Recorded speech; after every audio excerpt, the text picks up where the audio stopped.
So welcome to the environmental sustainability video. This is going to be about all the different environmental impact categories that we spoke about in earlier videos. Flesh them out a little bit more and remind you that this is going to be overwhelming because there's so much information. So remember that sustainability is a journey. And so we will be covering some of these topics again in future single individual videos. So stay tuned. As we do that, we will be bringing different experts along to some of those videos as well. So let's kick off with emissions. You may have heard of the 3 different scopes of emissions already, where you have the direct emissions, which are coming directly from your activities as a company on things that you control or that you own. So an example, if it was your home, this would be from your own car or your own stove. So some examples are burning fuel in company-owned vehicles, to emissions from on-site manufacturing processes or facilities, and including leakage of refrigerants. So a key phrase to sort of help you remember here is that Scope 1 emissions are things that you create directly from things that you control. Therefore, Scope 2 and 3 are indirect. So Scope 2 comes from energy use. So that's from the generation of electricity and heating and cooling that your company purchases and consumes. And so this one is pretty straightforward. You can find that from your provider. So Scope 2 is the nicest one to find it. Scope 1 is more difficult, but very possible to find. Scope 3 is the most challenging one. So this is across your value chain. So these are all the other emissions that are not in Scope 1 and 2 are all here. So related to your company activities that are up and down the chain, things that you don't control. So for example, emissions from everything that you're buying or using or selling, from raw materials to the disposal of products after you've used them. So from upstream, it's emissions from your suppliers. Downstream is emissions from product use, so somebody using your product, or disposal, waste management. So for example, with waste management, if you're using a provider which has their sorting facilities really far away, and as opposed to another supplier which is a little bit closer, you can compare and see, well, which one is generating more emissions because you're choosing to use the one that has that's creating a much larger footprint, for example. Right? So that's an example of how you would find out your Scope 3, but also manage the emissions within your Scope 3. Scope 4 is a bit interesting because it's about avoided emissions and its reductions achieved through the direct use of your products or services that are outside of its product cycle. So for example, you might be selling a more energy efficient fan that will increase Scope 3 because you're selling more of these. However, emissions reduced because it's more efficient than what they were using before should count under Scope 4. But I only gave some credence to this briefly because it has been popping up with more influencers online. The problem that we see with Scope 4 is that it is so easy to greenwash within Scope 4. And this is one of the reasons why it's not within the greenhouse gas protocols. So I just wanted to mention it. It probably will pop up. And when it does, just know that you should have some yellow or red flags popping up when you start hearing Scope 4. So here are some things that you can do. Like we mentioned earlier, that a lot of sustainability outcomes come from the design phase. So upstream in all your procurement decisions and your design decisions, you can already avoid a lot of emissions and waste and things. So opting, for example, for digital or virtual alternatives to physical goods and products. And you're going to see an actual example from a company in the quote below. Any reduction in consumption by the company will reduce emissions because the less you're purchasing, the less natural resources and energy and things you're using. Any improvements in technology, processes, and purchases that have a net reduction in energy, product consumption, and waste will reduce emissions as well. And don't wait to complete your baselining. So some baselining is happening from the year before that even, because you have all the source documents. And some companies wait and say, oh, want to wait for the baseline. But there are already so many best practices out there that will also save you money. So here's an actual quote that came from one of our clients. When we mapped our Scope 3 emissions, commuting and business travel stood out. consulting firm. By implementing a hybrid work model and replacing frequent flights with virtual meetings, we reduce emissions by 40% within a year while cutting costs. Now, this is quite obvious for like a service-based firm, but there are a lot of these sort of examples that are available to you if you had measured them. If you didn't, that's okay, because some of these best practices are already there for you to reflect on. Right, and now over to the next topic, pollution. Generally split into 6 different types from air, water, soil, or land, noise, light, and radioactive types. There's more, because let's be honest, life is so much more complicated. And these are just some examples that I'm pulling out because there's just so many different types that affect more than one category. So for example, when we look at water, there's like surface water, which is the water that we can see. And then there's groundwater pollution, which obviously impacts wildlife and plants and lands and a lot of other things. So look, in short, there's a lot of different types of pollution, and really the only way to kind of manage this is to map out your product life cycles and your people journey maps to identify what pollution is coming from your presence. So just the fact that you exist and creating things from your factory and following that product down the life cycle to see what kind of pollution is actually being created. There's this idea that you can adopt kind of like the ninja approach to doing business, where you solve your customers' problems perfectly, but without a trace. So you get in and then you get out, right? Like you were never there. One thing that you want to do is to choose suppliers and materials that have minimal environmental impact. I think that's pretty straightforward. And to adopt circular models by design for things to be reused. That includes things like your wastewater. So here's a little example from a business manager from like a trampoline park, a small business. So here, we just kept telling our supplier in China, we don't need the extra packaging. They were baffled, then annoyed, then finally agreeable. So in their country, we don't recycle soft plastic. It all goes to landfill. So the socks aren't fragile. Our process removes hygiene risks, and our customers have all said that they don't want it. So why bring this? Why bring it here? Why bring soft plastic? So there are things that you can do, particularly with lobbying, but the first thing you got to do is actually figure out even what you're polluting. So it's important to know, and you're going to find later on that we lean towards actually getting consultants in this area to find out what your environmental footprint, not just footprint, but your environmental impact actually looks like. I'm skimming over pollution because that was so depressing and so large. And so you have to find out what the impact is and the context is for your sector.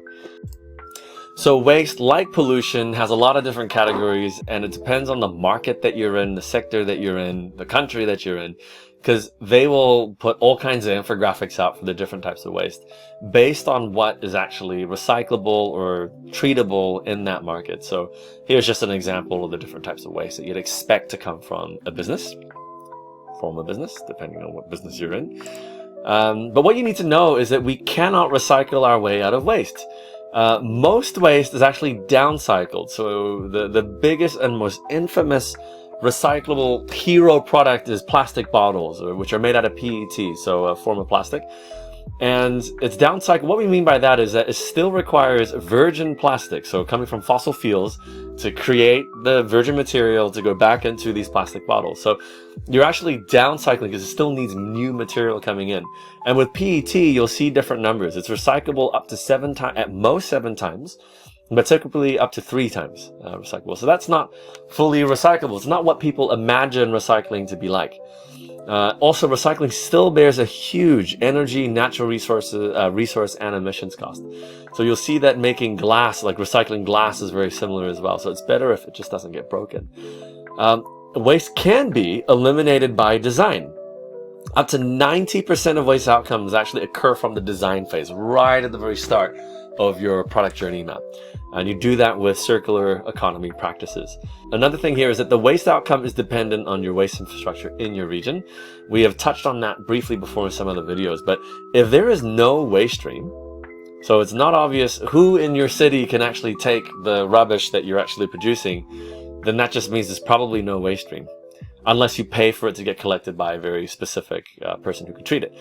It's likely to be landfilled or worse. Composite materials. So composite materials are alloys or things that are mixed with other stuff.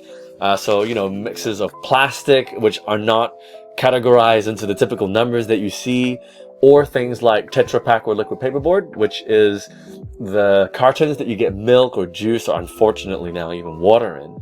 And it's made out of metals, it's made out of plastic, and it's made out of paper. The issue is that it's really hard to separate these things because you would recycle or treat paper differently to metal, differently to plastics. So it's typically almost never recycled because it needs expensive, fairly large infrastructure and logistics in order to collect, wash, treat, and then create and find the subsequent markets afterwards. Because with waste, this is something that should be on this list actually, is the only reason why recycling works is because someone will buy the cleaned waste, like the end of life of it, as feedstock or as the beginning of someone else's chain. And how recycling, specifically for plastic is a good example, is that it needs to be separated by color and by resin or by strength.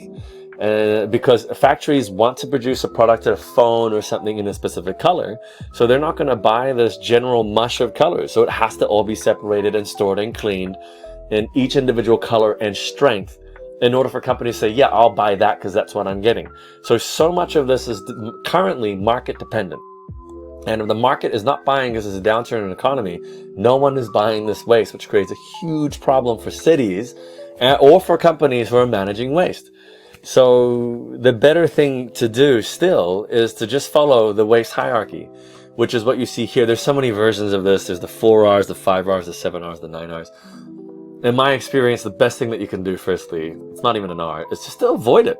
If you don't need it, don't buy it. So instead of, let's say, purchasing your pizza from a company that bring it all in pizza boxes, okay, you can say, hey, you know what, why don't we go there? Or why don't we send somebody over there to pick it up? We've got some containers or whatever and bring it all back. So that's one way of avoiding it. Now, I know that example is going to have people thinking about emissions, but that's one example that I'm thinking off the cuff there. And then reducing, which is talking about reducing about the size of things. So you'll see that, for example, a lot of bottling companies, they've actually reduced the plastic in the bottle caps, and they were able to reduce the emissions and plastic use by 20% in some cases. Reusing, so you have the same product and then you reuse it again and again and again. And then recycle, which is where it gets broken down and made into the same thing again. So that requires so much more energy. So with recovery, that's extracting value from the waste. So for example, waste to energy. So you'll see waste to energy plants, or biogas production is where they take in green waste, for example, and they make energy out of it. Or recovering resources like metals from like cars or fridges or like other industrial byproducts. So for example, like a company that's incinerating non-recyclable waste in a waste to energy plant to generate electricity as a form of recovery. So it's still very expensive, but it's better than sending it to landfill, 2 steps up. And second from the bottom is treat. So this is where you process waste to reduce its harmful environmental impact. So think about bio waste, medical waste, for example, stuff that you wouldn't reuse like a needle. Currently you wouldn't reuse as a needle. Some markets are actually changing their laws to extract from things that could totally be used for medical waste.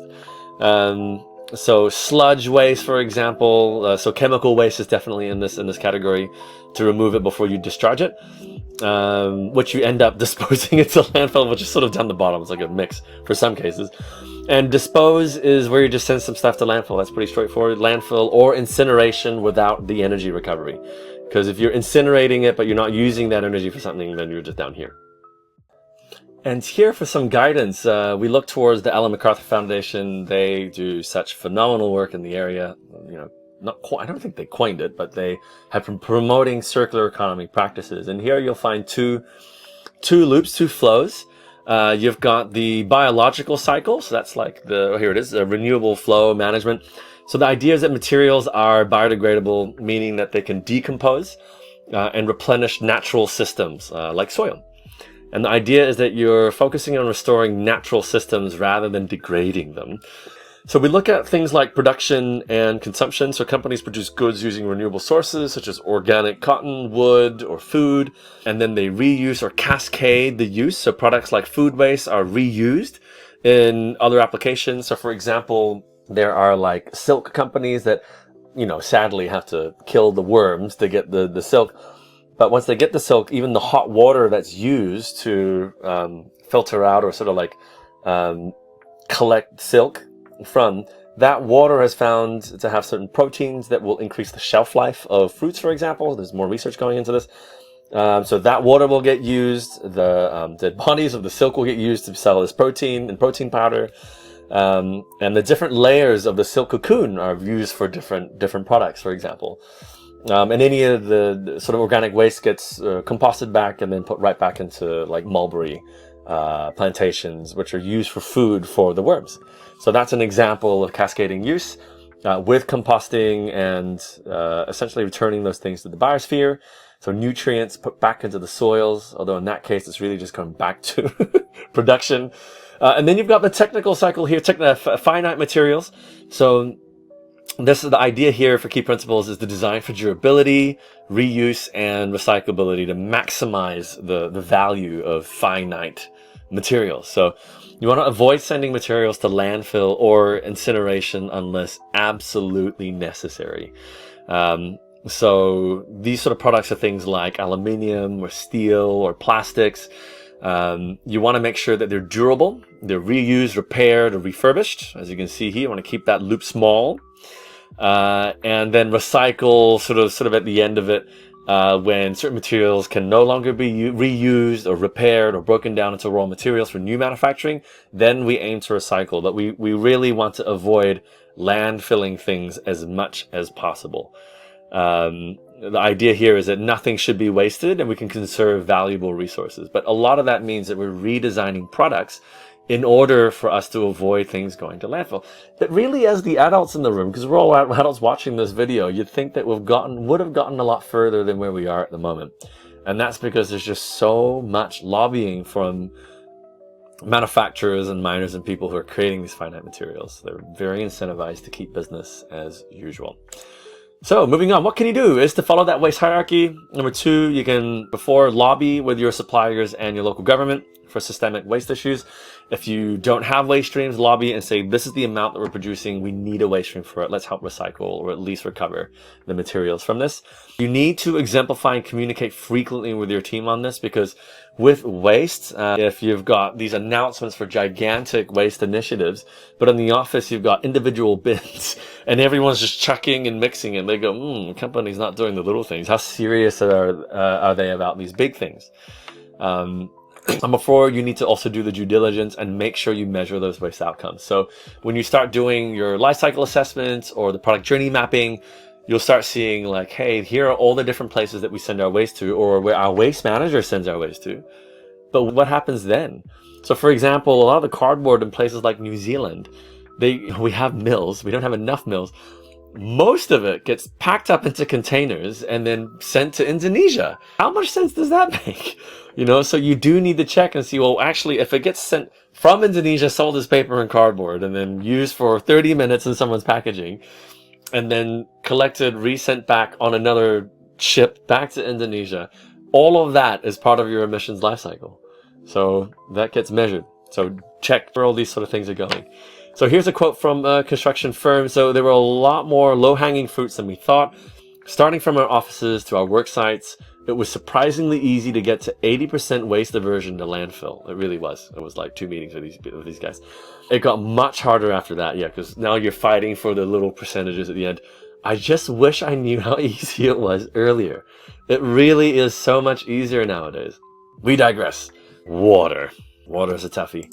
So what you need to know with water is that the cost of water is often overlooked, especially in a lot of like modern countries. You look at like New Zealand, for example, a lot of people don't even pay for water.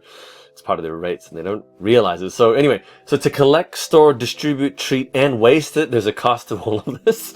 Usable water, not just like seawater, there's enough of that. But even then, that's being filled with microplastics. Anyway, efficiency is essential. When we talk about managing water, it's all about efficiency. So even wastewater, if you weren't aware, is useful. And I'll show you a diagram in a minute. It can save power costs and emissions with cooling and heating. Very, very cool. And the design, technology, and tools already exist to use, manage, and dispose of water in a much more sustainable way. So a lot of this stuff is already there. You just got to be aware of it and start using it. So this is from a garment manufacturing, not from them. These are two different. They're related only because of the process that they're using, but this is not their diagram. So this facility manager said, hey, in our manufacturing unit, we installed a closed loop water system to recycle water used in cooling. This reduced our water use by 60%, cutting both power and water costs. And additionally, we powered the supplier using rainwater harvesting, which further reduced our indirect water footprint. They're in a what they call an extreme water stressed area or part in the world where there are increasing number of droughts. So there's more and more, I mean, not just from the customer, investor, sustainability perspective, but also just government demands. And the price of water is also going up in certain areas. So this was really cool. So they were using their wastewater I don't understand the full technicalities behind it, but I'll have a video with an expert on this quite soon, actually. So stay tuned. And if you're watching this and it's already there, then keep watching. All right. So what you can do is conduct a water risk assessment. So a lot of organizations might not be aware. So you do that by actually just contracting that out or hiring somebody. Another thing that you want to do with that is to map and measure consumption with smart water meters. There's tons of devices out there that can help you do that. And also do this with due diligence up and down your chain as well. But start with yourself first. Number 3, you can reduce water usage. Again, all the tech exists. There's water efficient fixtures. You can optimize processes. You can do native landscaping. And you can also reuse and recycle water. Like I showed you before, you can use water, your wastewater, in a cold climate. Any hot water that goes down drain still has like 30% of the heat that was used. So you can use that, channel it back up into the system or into a district and keep it warm. So there's more and more cities doing this actually. And you can also upgrade filtration systems to treat wastewater as well. So lots you can do there before it gets discharged into like drains and things. So what you can do, just to build on that further, is you can collaborate up and down the chain, work with the supply chain. You can explore alternative water resources, rainwater harvesting, gray water recycling, things that are actually going to the drain. You can all be using, it could all be resources. Train employees and build awareness, and you can use tech in order to do that as well. So lots of activities and things you can do to manage your water better. Energy.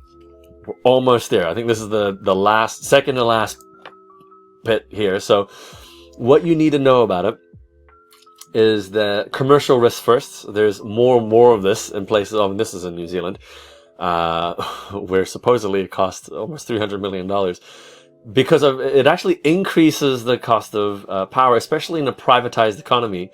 So if there's any energy cost volatility, because there might not be enough water in the dam, for example, then it will bump up the price of power because there's so much, the demand has stayed the same, but generation has potentially reduced.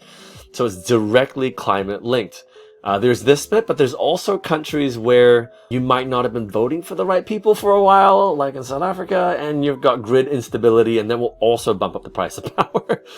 Oh, there's a lot here. Power is a... the other thing that's commonly misunderstood is that they think, electricity equals energy. It's not. It's just one of the fuels. So energy is all energy. So just remember that when we're talking about energy management, we're talking about all the fuels and all the energy that you're using, not just electricity. And like with water, and honestly with all the other impact categories, that the design processes, the technology and the tools exist to de-risk up here, lower your cost, and decarbonize. It's all there. All there. Wow, here was the example in New Zealand. Another misconception. So up to 98% of electricity is generated from renewable sources in the South Island only. Okay, so that's from hydro, wind, and solar. However, it's only 40% of consumed energy, which means that we use all of this and it's not enough. That amounts to 40% of what we actually use. That means we're using coal and petrol and diesel and everything else in order to make up for the remaining 60%. So just know that we use so much energy, and it's growing with population growth and economic growth. Of course, power goes up. So DW Planet A is from Deutsche Welle. I'm not sure if I'm saying that right, but they are Germany's international broadcaster. So it's funded by the federal government, aiming to be editorially independent. So check it out. I'll put this link in the video. It helped me understand energy a lot more and how inefficient we are in the system, but actually we generate enough energy to be running the world in a more sustainable means. So that's really, really cool. You should go check it out. So what you can do is to map and measure energy intensive areas. So installing tech like smart meters, IoT, so Internet of Things devices, So connectivity. You can optimize energy efficiency, upgrade equipment, improve installation, optimize processes. You can already transition to renewable. We all know this is available, and it's getting cheaper thanks to China, kickstarted by Germany. Thank you guys. You need to educate and engage your employees throughout the process and align with incentives and standards. And what I mean by that is incentives, government incentives. There are grants available in the EU or even in Asia. There's more and more of these grants. And lastly, there's an extra section on digital companies. This is definitely more related towards emissions, but there's so many misconceptions around this area that it gets its own dedicated session for today. So let's dive in. What you need to know is that all digital activity has high environmental costs as well. It's still better than like printing and shipping physical things all over the world, but it's not to say that it's got low or no environmental costs.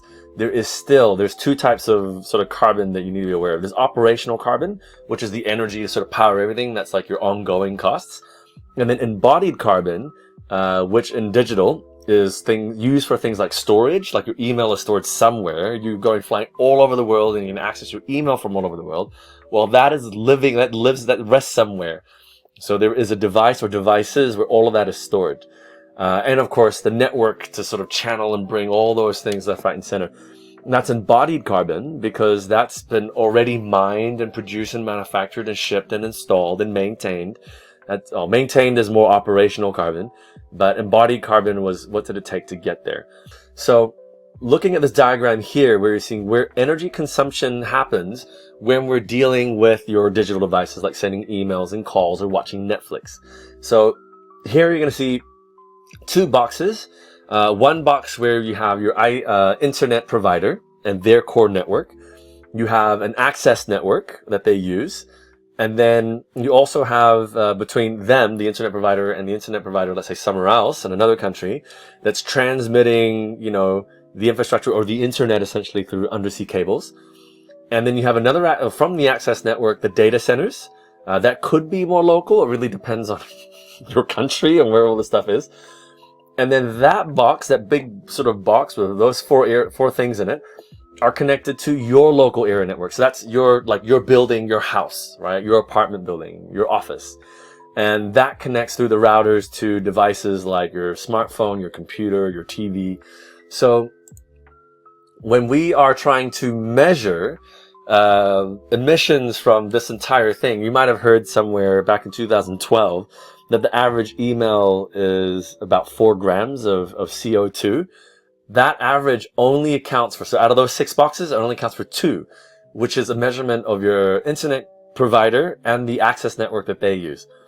And that average is supposedly from 3 to 50 grams of carbon emissions.